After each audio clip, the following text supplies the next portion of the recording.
السلام علیکم ورحمۃ اللہ وبرکاتہ۔ 6 کلمے سیکھیں۔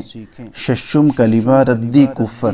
ردی کفر کا معنی ہے کفر کا انکار کرنا، کفر کی تردید کرنا۔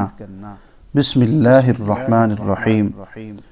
اللہم انی اعوذ بک من ان اشرک بک شیئا وَأَنَا أَعْلَمُ بِهِ وَأَسْتَغْفِرُكَ لِمَا لَا أَعْلَمُ بِهِ تُبْتُ عَنْهُ وَتَبَرَّأْتُ مِنَ الْكُفْرِ وَالشِّرْكِ وَالْكِذْبِ وَالْغِيبَةِ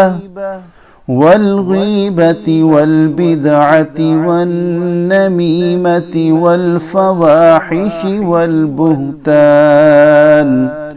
والبهتان والمعاصي كلها وأسلمت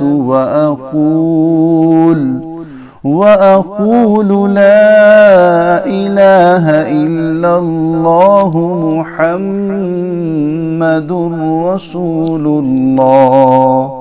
ترجمہ: اے اللہ، میں تیری پناہ مانگتا ہوں اس بات سے کہ میں کسی چیز کو جان بوجھ کر تیرا شریک بناؤں، اور بخشش مانگتا ہوں تجھ سے اس شرک کی جس کو میں نہیں جانتا، اور میں نے اس سے توبہ کی اور بیزار ہوا کفر سے اور شرک سے اور جھوٹ سے اور غیبت سے اور بدعت سے اور چغلی سے اور بے حیائیوں سے اور بہتان سے اور تمام گناہوں سے، اور میں اسلام لایا، اور میں کہتا ہوں کہ اللہ کے سوا کوئی عبادت کے لائق نہیں، اور محمد صلی اللہ علیہ وسلم اللہ کے رسول ہیں۔